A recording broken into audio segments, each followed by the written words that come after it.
বিজয়া একাদশী ব্রত 2024। নমস্কার বন্ধুরা, ধর্মীয় ব্রতমালার নতুন একটি পর্বে আপনাদের সকলকে স্বাগত জানাই। আজকের পর্বে থাকবে বিজয়া একাদশী ব্রত 6ই মার্চ বুধবার না 7ই মার্চ বৃহস্পতিবার কবে পালন করতে হবে, জানবো তার সঠিক সময়সূচি, ব্রত মাহাত্ম্য কথা এবং বিভিন্ন স্থানে পালনের সঠিক সময়সূচি। বিজয়া একাদশী ব্রত ফাল্গুন মাসের কৃষ্ণপক্ষের একাদশী।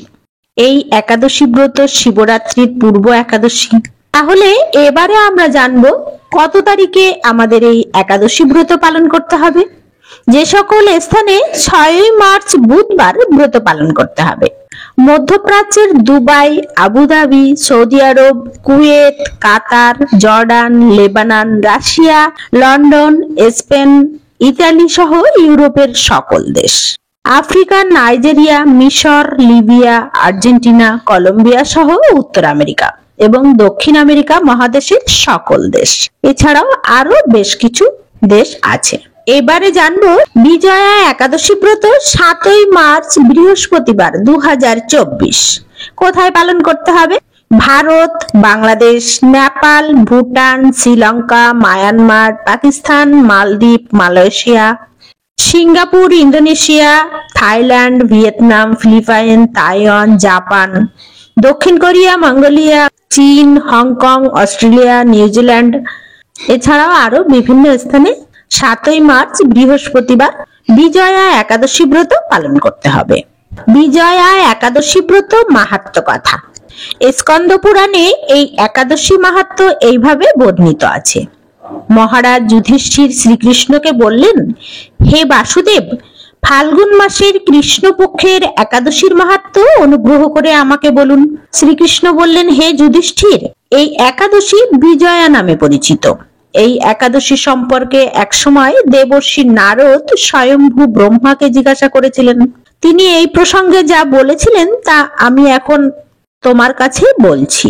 এই পবিত্র পাপ বিনাশকারী ব্রত মানুষকে জয়দান করে, তাই এর নাম বিজয়া একাদশী নামে প্রসিদ্ধ। পুরাকালে শ্রী রামচন্দ্র 14 বছরের জন্য বনে গিয়েছিলেন।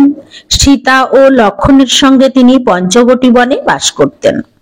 সেই সময় লঙ্কাপতি রাবণ দেবী সীতাকে হরণ করেন। সীতার অনুসন্ধানে রামচন্দ্র চতুর্দিকে ভ্রমণ করতে থাকেন। তখন মৃতপ্রায় জটায়ুর সাথে তার সাক্ষাৎ হয়। জটায়ু রাবণের সীতা হরণের সমস্ত বৃত্তান্ত রামচন্দ্রকে জানিয়ে মৃত্যুবরণ করে। এরপর সীতা উদ্ধারের জন্য বানররাজ সুগ্রীবের সাথে তিনি বন্ধুত্ব স্থাপন করেন। ভগবান রামচন্দ্রের কৃপায় হনুমান লঙ্কায় গমন করেন। সেখানে অশোক বনে দেবী সীতাকে দর্শন করে শ্রী রামচন্দ্র প্রদত্ত অঙ্গুরীয় অর্থাৎ আংটি তাকে অর্পণ করেন। ফিরে এসে শ্রী রামচন্দ্রের কাছে লঙ্কার সমস্ত কথা ব্যক্ত করেন। হনুমানের কথা শুনে রামচন্দ্র সুগ্রীবের পরামর্শে সমুদ্র তীরে যান। সেই দুস্তর সমুদ্র দেখে তিনি লক্ষ্মণকে বলেন, হে লক্ষ্মণ, কিভাবে এই অগাধ সমুদ্র পার হওয়া যায় তার কোনো উপায় খুঁজে পাচ্ছি না। উত্তরে লক্ষ্মণ বললেন, হে পুরুষোত্তম, সর্বজ্ঞাতা আদিদেব আপনি, আপনাকে আমি কি উপদেশ দেব? তবে বগদালভ্য নামে এক মুনি এই দ্বীপে বাস করেন। এখান থেকে 4 মাইল দূরে তার আশ্রম। হে রাঘব, আপনি এই প্রাচীন ঋষি শ্রেষ্ঠকে এই উপায় জিজ্ঞাসা করুন। লক্ষ্মণের মনোরম কথা শুনে তারা সেই মহামুনির আশ্রমে উপনীত হলেন। ভগবান রামচন্দ্র ভক্তরাজ সেই মুনিকে প্রণাম করলেন। মুনিবর রামচন্দ্রকে পুরাণ পুরুষ বলে জানতে পারলেন। আনন্দ ভরে জিজ্ঞাসা করলেন, হে রামচন্দ্র, কি কারণে আপনি আমার কাছে এসেছেন তা কৃপা করে বলুন। শ্রী রামচন্দ্র বললেন, হে মুনিবর, আপনার কৃপায় সৈন্য সহ আমি এই সমুদ্র তীরে উপস্থিত হয়েছি। রাক্ষস রাজের লঙ্কা বিজয় করাই আমার প্রধান উদ্দেশ্য। যাতে এই ভয়ঙ্কর সমুদ্র উত্তীর্ণ হতে পারি তার উপায় জানবার জন্য আমরা আপনার কৃপা প্রার্থনা করি। মুনিবর প্রসন্ন চিত্তে পদ্মলোচন ভগবান শ্রী রামচন্দ্রকে বললেন, হে রাম, আপনার অভীষ্ট সিদ্ধির জন্য যে শ্রেষ্ঠ ব্রত করণীয় তা আমি বলছি। ফাল্গুন মাসের কৃষ্ণপক্ষের বিজয়া নামক একাদশী ব্রত পালনে আপনি নিশ্চয়ই সৈন্য সহ সমুদ্র পার হতে পারবেন। এই ব্রতের বিধি শ্রবণ করুন। বিজয় লাভের জন্য দশমীর দিন সোনা, রূপা, তামা অথবা মাটির কলস সংগ্রহ করে তাতে জল ও আম পাতা দিয়ে সুগন্ধি চন্দনে সাজিয়ে তার উপর সোনার নারায়ণ মূর্তি স্থাপন করবেন। একাদশীর দিন যথাবিধি প্রাতঃ স্নান করে কলসের গলায় মালা চন্দন পরিয়ে উপযুক্ত স্থানে নারকেল ও গুবাক দিয়ে পূজা করবেন। এরপর গন্ধ, পুষ্প, তুলসী, ধূপ, দীপ, নৈবেদ্য ইত্যাদি দিয়ে পরম ভক্তি সহকারে নারায়ণের পূজা করে হরিকথা কীর্তনে সমস্ত দিন যাপন করবেন। রাত্রি জাগরণ করে অখণ্ড ঘৃত প্রদীপ প্রজ্বলন রাখবেন। দ্বাদশীর দিন সূর্যোদয়ের পরে সেই কলস বিসর্জনের জন্য কোনো নদী, সরোবর বা জলাশয়ের কাছে গিয়ে বিধি অনুসারে পূজা নিবেদন করে তা বিসর্জন দেবেন। তারপর ওই মূর্তি বেদজ্ঞ ব্রাহ্মণকে দান করবেন। এই ব্রত প্রভাবে নিশ্চয়ই আপনার বিজয় লাভ হবে।